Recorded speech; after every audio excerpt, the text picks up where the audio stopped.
Lampedusa crocevia del traffico e spaccio di cocaina, scatta l'operazione, 11 fermi.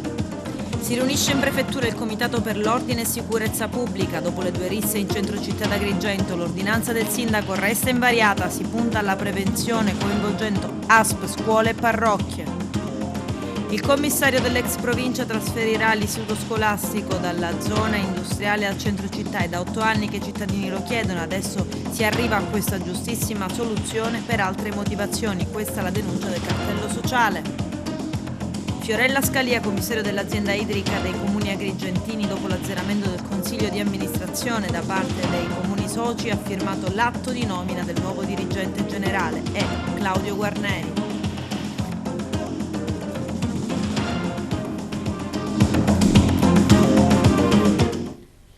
Bentrovati gentili telespettatori al nostro appuntamento con l'informazione. Lampedusa, crocevia del traffico e spaccio di cocaina, scatta l'operazione Levante, 11 fermi, avrebbero gestito un fiorente traffico di cocaina, molta recuperata con le reti a strascico da pescatori lampedusani, probabilmente lanciata in mare da trafficanti che hanno utilizzato imbarcazioni veloci e affidabili come velieri. L'indagine ha avuto il suo inizio nel luglio scorso, quando a casa di un pregiudicato lampedusano i militari hanno trovato oltre 24 kg di cocaina. I dettagli nel servizio del nostro direttore Arturo Cantella.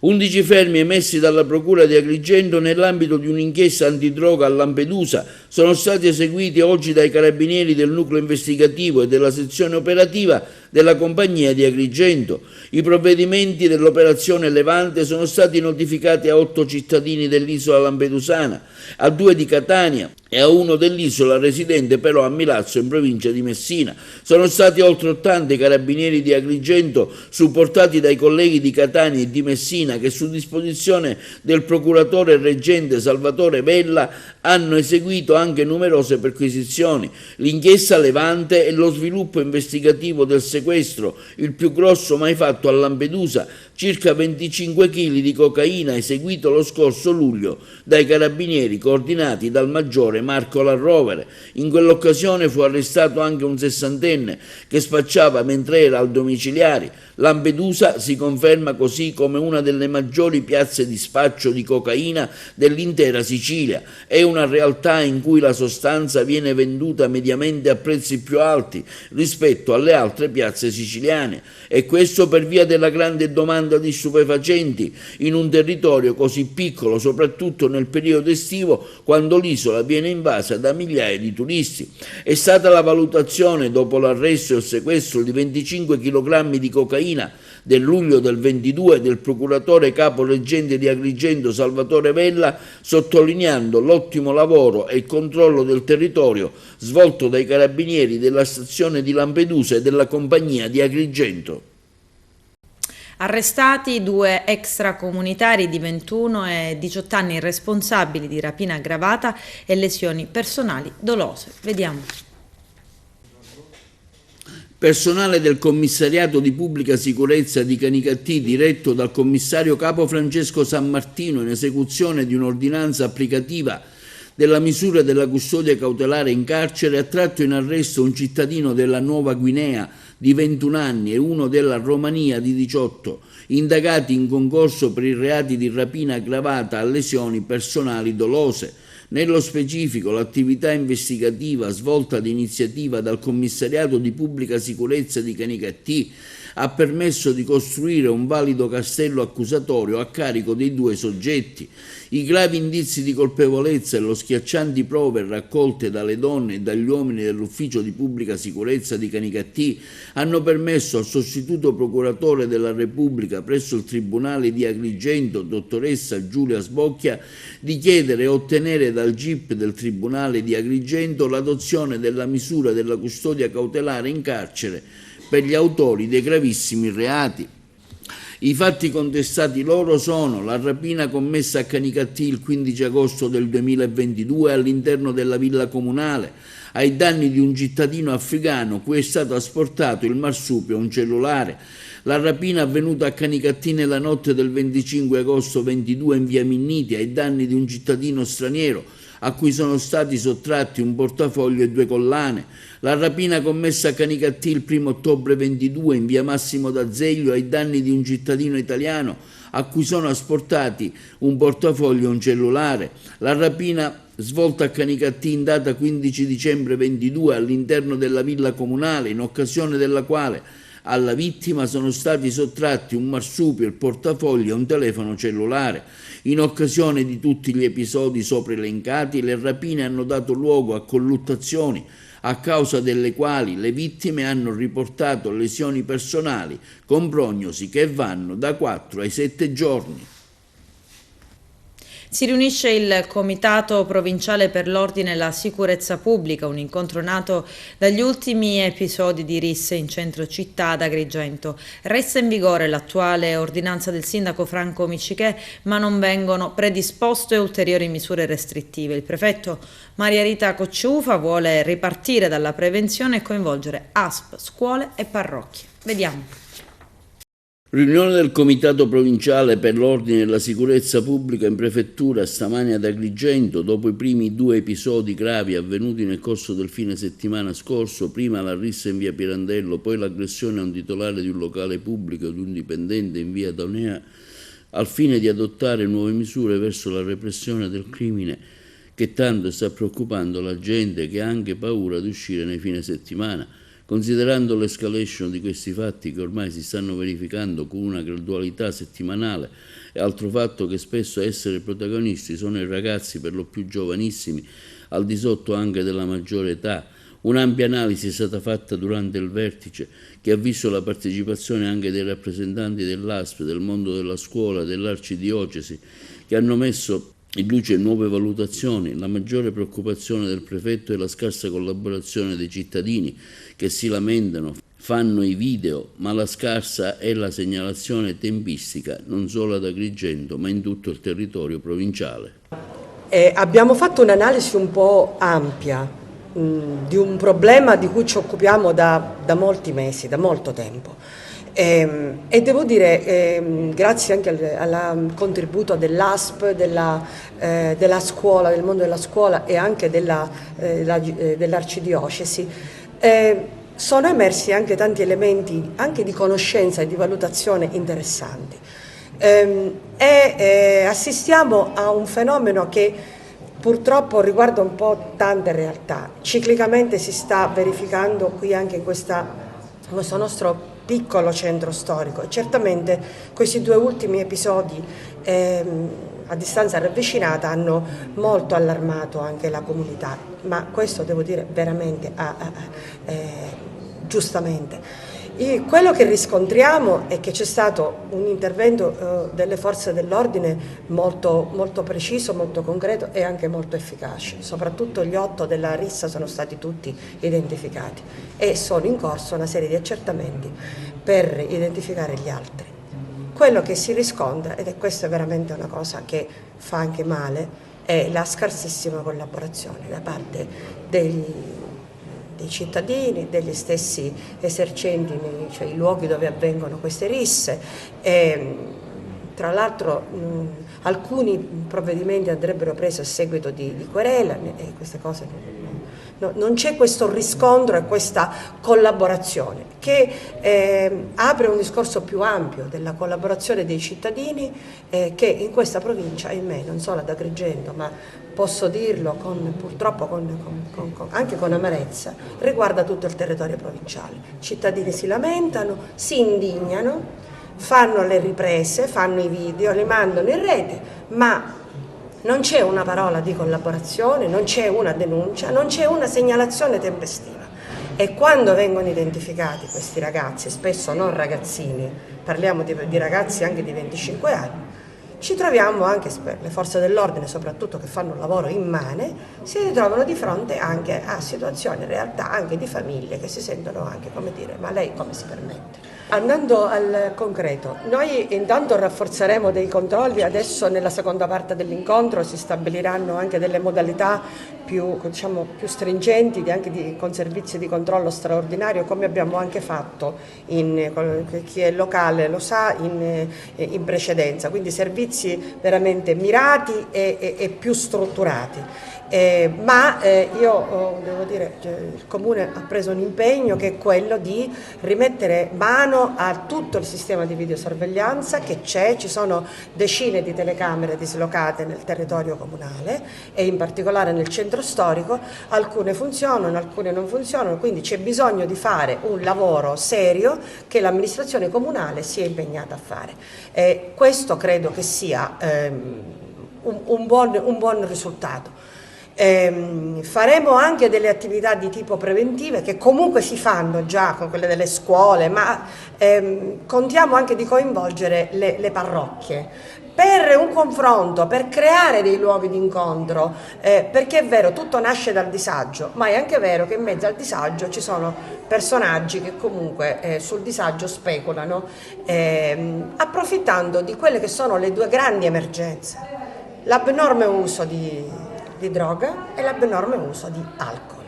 E anche qui, certo, anche un po' più di senso di responsabilità da parte degli esercenti, perché purtroppo abbiamo elementi chiari e precisi che quest'alcol viene somministrato in maniera spesso anche sconsiderata e anche a minorenni.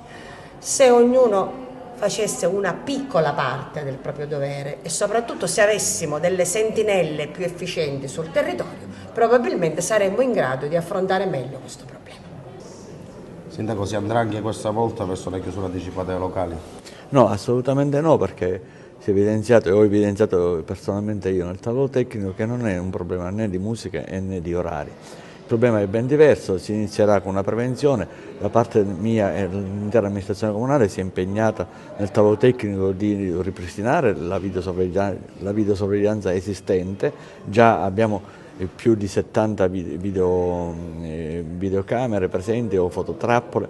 Io ho anche l'intento di aumentare questa videosorveglianza, specialmente nelle vie più critiche della nostra città, del centro storico. Stiamo facendo anche un lavoro di prevenzione, o meglio stiamo programmando un lavoro di prevenzione nelle scuole, con le istituzioni, anche la Curia ci darà una mano, anche l'ASP con gli specialisti del settore, perché c'è anche un uso di droghe in aumento e quindi droghe ed alcol sono due problematiche fondamentali. Per quanto riguarda poi anche bisogna lavorare sui centri di aggregazione e anche sugli impianti sportivi. Naturalmente queste strutture fanno sì che i ragazzi abbiano più tempo libero da poter utilizzare per altre attività, naturalmente lecite e salutari per lo sviluppo psicofisico. Il commissario del Libero Consorzio Comunale Raffaele Sanzo ha previsto che l'istituto Ipia Fermi sarà trasferito nei locali del Foderà al quadrivio Spinasanta. Lo scrive il cartello sociale che sottolinea: per ben 8 anni, nonostante tante voci di protesta, non si è riusciti a trasferire l'istituto Fermi dalla zona industriale alla città. Poi si trova la soluzione se cambia la motivazione, cioè un'azienda protesta a difesa del suo legittimo interesse che viene meno per la presenza della scuola. È un brutto segnale che non si diano risposte ai cittadini mentre si trovino per le aziende che anche noi abbiamo difeso e continuiamo a difendere. Vediamo. Il cartello sociale di Agrigento interviene dopo le dichiarazioni del commissario straordinario del Libero Consorzio Raffaele Sanzo relative all'istituto Ipia Fermi di Aragona. Nella prossima stagione la scuola sarà trasferita nei locali del Foderà al quadrivio Spinasanta. Una buona notizia, dice il cartello sociale. Ci sono voluti 8 anni e alcune proteste, ma alla fine sembra si possa trasferire dalla zona industriale un importante istituto in città. Resta però l'amarezza nel constatare che non sono bastati 8 anni per riconoscere il diritto dei lavoratori e dei ragazzi che frequentano l'Ipia Fermi per dare loro una sistemazione fuori dalla zona industriale, con tutti i problemi che questo ha causato.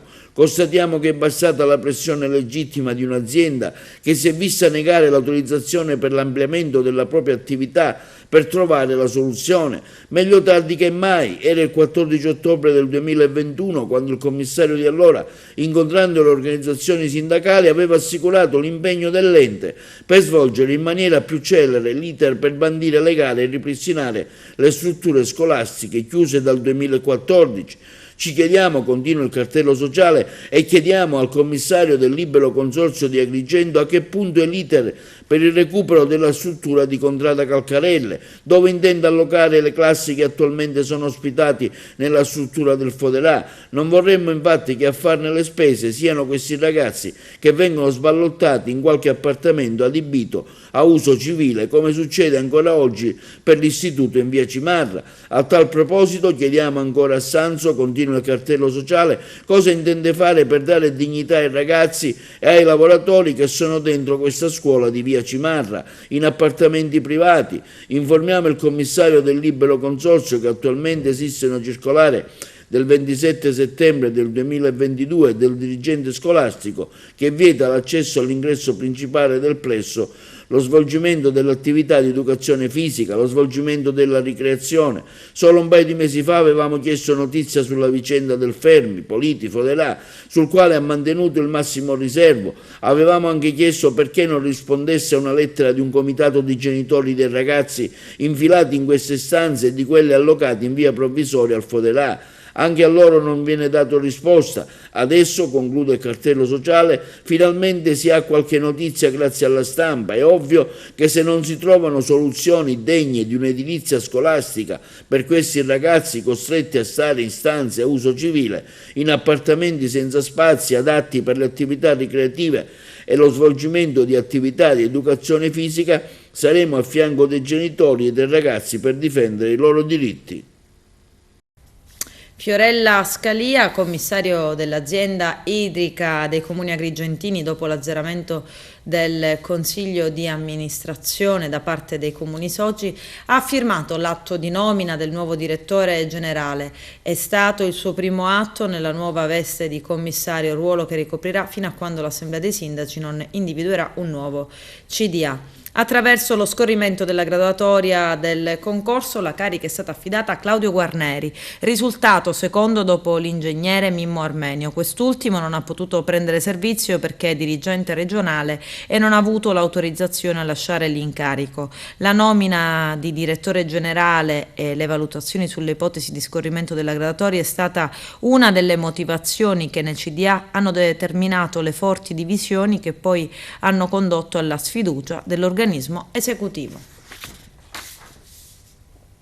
Il presidente della regione Renato Schifani contro il caro voli. Arriveranno nuove compagnie e rotte con prezzi da 30 a 150 euro. I dettagli nel servizio.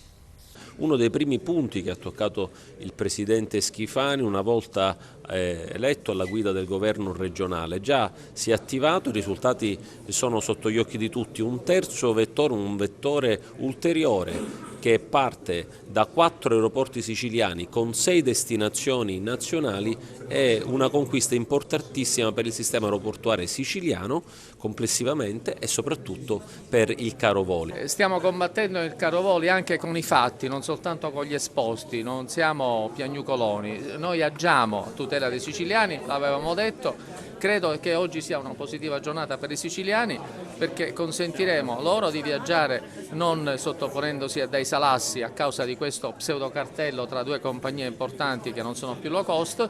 Abbiamo dato delle risposte e continueremo a lavorare sempre sul mondo dei trasporti con grandissima attenzione e con grande responsabilità. Il programma prevede le 3 frequenze giornaliere tutti i giorni, per cui 6-7 settimi, e prevede di continuare anche durante la stagione invernale.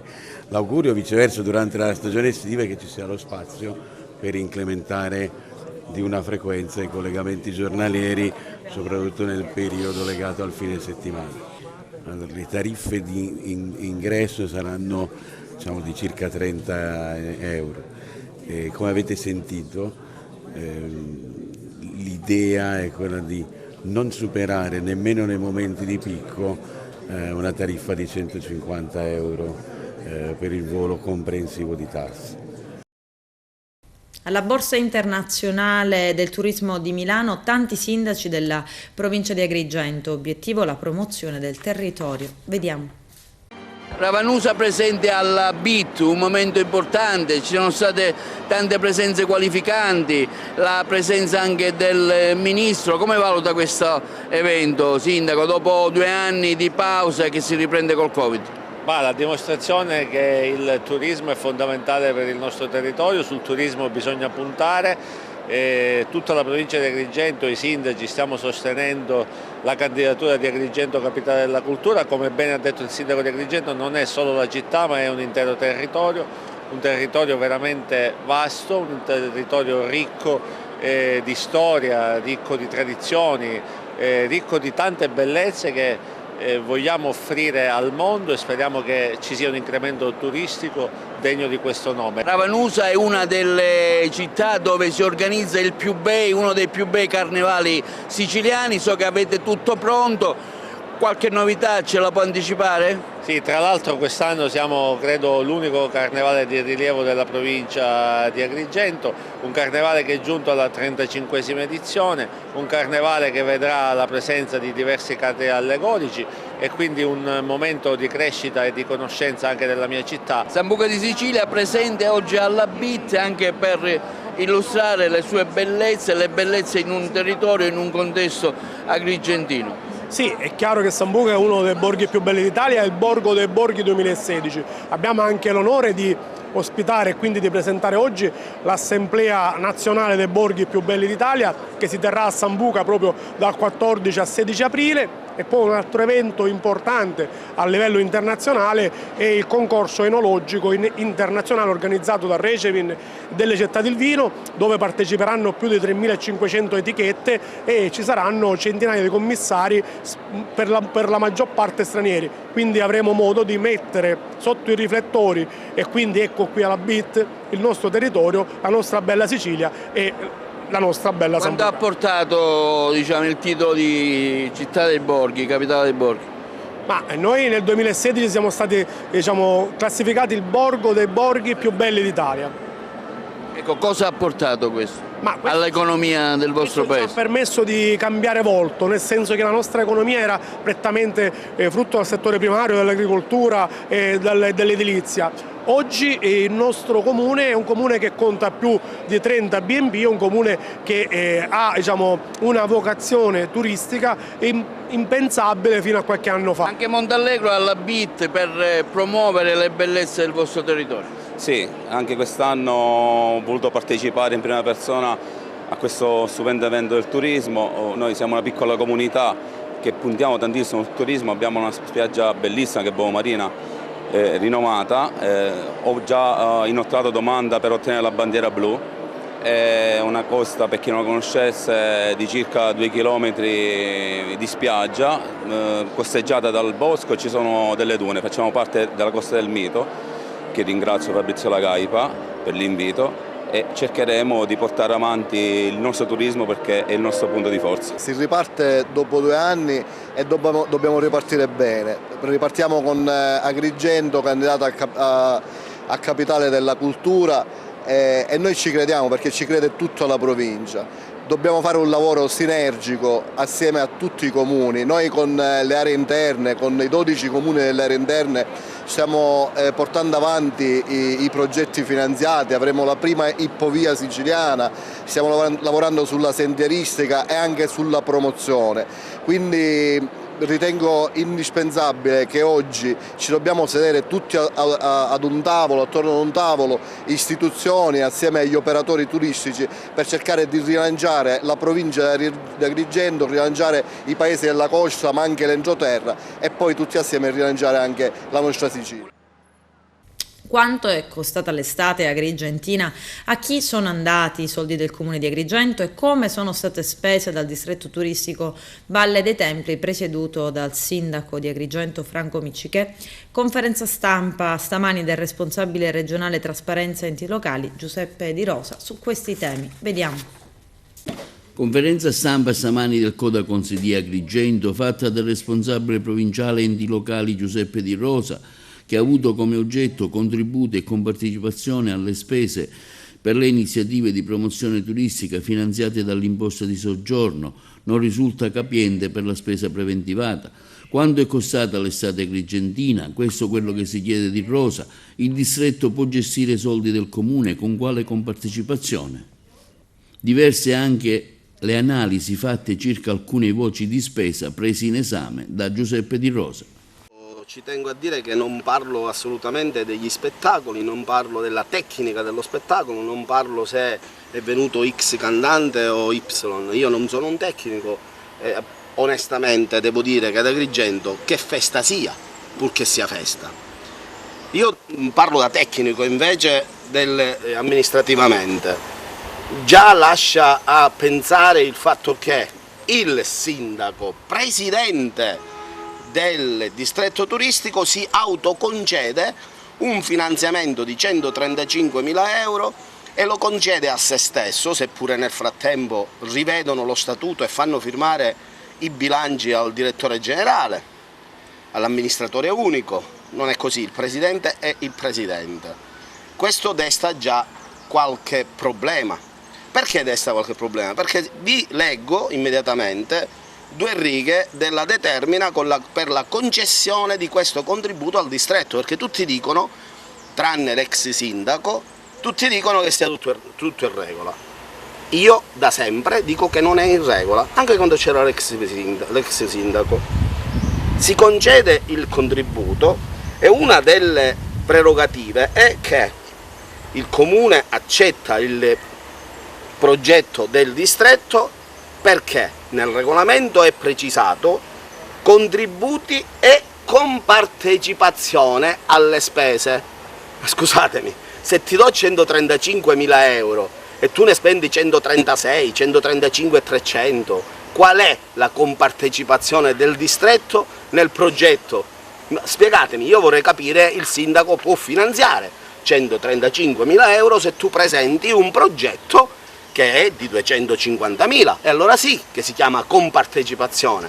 Però se questo deve essere l'escamotage, dando i soldi a un distretto turistico, che ho voluto nel 2011, questo individuo ha votato la nascita nel 2012 la nascita del distretto, e ho fatto sì che rimanessimo all'interno del distretto quando qualcuno che oggi fa il presidente del teatro voleva chiudere l'attività col distretto e il teatro. Ospedale di Ribera, ambulatorio di endocrinologia e malattie del metabolismo. Da alcuni giorni è stato attivato presso l'unità operativa complessa di medicina. Nel servizio, i servizi offerti e come prenotare. Vediamo. Si amplia l'offerta formativa presso il presidio ospedaliero Fratelli Parlapiano di Ribera da alcuni giorni presso l'unità operativa complessa di medicina diretta dal dottor Giuseppe Rotondo. È infatti attivo un nuovo ambulatorio di endocrinologia e malattie del metabolismo. Oltre alle visite e alle consulenze endocrinologiche e diabetiche, la collettività riberese e quella del comprensorio può già fruire di alcuni esami strumentali di grande efficacia nella diagnosi e nel monitoraggio delle patologie legate al metabolismo. Si tratta del Doppler dei vasi sovraortici, del Doppler arterioso, degli arti inferiori e dell'ecografia della tiroide. Le agende di prenotazione sono già aperte. Per accedere ai servizi i cittadini possono prenotare le prestazioni specialistiche attraverso il CUP e consueti canali di prenotazione. Le attività ambulatoriali condotte dal medico endocrinologo Marco Graziano saranno in previsione ulteriormente incrementate, introducendo a breve anche l'esame di ago aspirato dei noduli tiroidei. E intanto è Giuseppe Mira ufficialmente il nuovo direttore dell'unità operativa complessa di medicina generale dell'ospedale San Giovanni di Dio di Agrigento. La dottoressa Mira, vincitrice delle procedure congressuali, è stata ricevuta dal commissario provinciale Zappia di Agrigento per il conferimento dell'incarico che dura 5 anni. Adesso c'è la pubblicità, a tra poco vi aspetto. Finanziaria regionale, 100 milioni di euro per Messina. Vediamo. Secondo voi fare dei passaggi successivi non sono esattamente per consolidare il lavoro fatto? È come qui se mi si chiedeva ammollati i messinesi, e se oggi io non ero al Parlamento siciliano questi risultati chi li portava obiettivamente? Il passaggio di Bruxelles è fondamentale per che cosa? Perché questo è, se riesce, lo sdoganamento di un progetto, il che significa che la prossima volta non solo saremo i presidenti, finalmente realizzeremo questo sogno della presidenza della regione, Regione, ma avremo anche i nostri gruppi alla Camera e al Senato. La politica, quella fatta sulla mani nude, ha un suo percorso e soprattutto richiede spesso di scendere in prima persona, e questo lo voglio sottolineare perché quello sarà un passaggio per arrivare alla conclusione del percorso che abbiamo avviato. Noi siamo riusciti a distinguerci in questi anni, ma l'amministrazione col sindaco Basile in testa sicuramente oggi hanno la possibilità di poter cogliere questa occasione e fare quei gruppi di progettazione che naturalmente traducono poi in termini concreti la destinazione di queste risorse. Noi oggi possiamo dire alla città che siamo riusciti a riprendere 100 milioni di euro, perché questi già sono le somme che hanno un nome e cognome, cioè Comune di Messina, grazie al lavoro che allora avevo fatto nel 2018 e oggi alla possibilità che la città di Messina ha di avere anche un gruppo al Parlamento siciliano di cui il 50% è fatto di messinesi. Ecco, queste sono le risposte a tutti coloro che magari con un po' di ingratitudine o di strumentalizzazione mi hanno accusato il 14 di febbraio scorso, quindi a distanza di un anno, che stavo abbandonando la città. La città sta usufruendo invece di quella grande scommessa e della fiducia che ha avuto nei confronti della nostra strategia politica. Piano di riequilibrio, il sindaco Federico Basile ottimista. Messina presto avrà una risposta. I dettagli nel servizio. Finalmente dopo 11 anni rispetto all'inizio di questo processo che ci ha visto, voglio dire, coinvolti nelle procedure di predissesto, con oggi si dovrebbe chiudere un po' il quadro.